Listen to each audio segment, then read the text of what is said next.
So now we're going to prep my client Jessica on her co-op board interview so that she can put her best face forward. So Jessica, I'm so happy that we have the signed contract and the financing came in on your co-op purchase. Now's the big step. We submitted the board package. It was, they've agreed to meet with you, to interview you, and now what we need to do is to prep you so you come across as best as possible. I think the biggest mistake that most people make is that they feel it's a two-way interview process, that they're interviewing the board as the board is interviewing you, and that's not the case. This is a one-way ticket, and we want to limit any questions that you have to the board that would give them any reason to turn you down.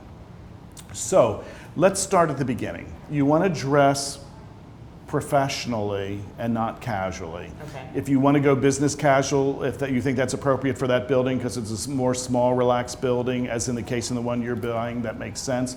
And even though everybody else may be more casual that you're meeting on the board interview, it doesn't make any difference. You want to present the best and most conservative road possible. What you want to be careful about is questions that might give the board pause about hiring you.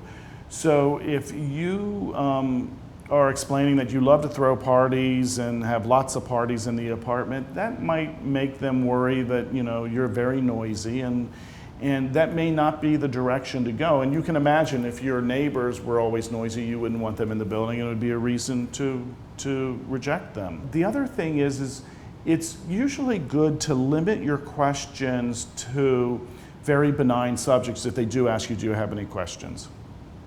And things like, what do you love about the building, or what's your favorite Chinese delivery around, or where do you do your dry cleaning, that sort of thing. They're really benign questions that wouldn't paint you in one direction or another. The other thing is that if they ask you a difficult question, maybe about your finances, because most of the questions are usually about finances, where they've looked at something and they've seen something that they're a little wary of. Always answer them truthfully, and limit your answers, make them shorter than longer, because the longer you talk, the more trouble you can get into. Always answer them honestly, because you don't want to get into any difficult situations down the road. Living in a co-op can be wonderful. You have a lot more control of who your neighbors are, and there's a great pride of ownership in a co-op.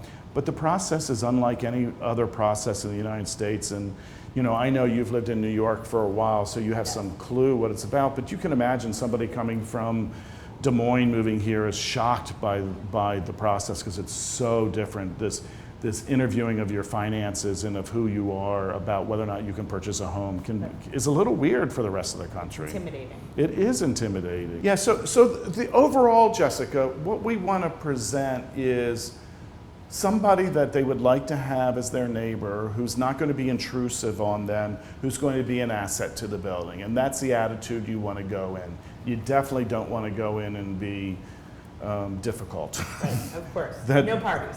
No. So do you have any questions? If they try and have a conversation with me that's more casual, should I entertain it? Or should I really put a stop to it so they just see me as a candidate? No, because if they do a casual conversation, definitely reply to them, because you don't want to come across as cold or diffident. Right. At the same time, feel free, if they ask you a question that you're not comfortable asking, if that's a personal question, feel free saying, I don't really feel comfortable answering that. Right. But try to be, friendly and warm, and say, and they want to know that they like you. So not responding to them with casual questions makes you seem standoffish. Yes, and again, usually the most important thing are your finances. That there's no problems in your bank application, and they don't see any trouble signals in your net worth statement, and that you have a history of paying your bills in a timely fashion, and there's no weird tax things in your tax records. They're going to look at your letters of reference. So. But we worked hard on that, and we got some great references for you. We made it past the board, so hopefully this will, with your coaching, be an easy thing. well, yes, and then, and you know, you have such a great personality. I know that they're going to like you, so I'm not worried. I'm not worried about you doing well.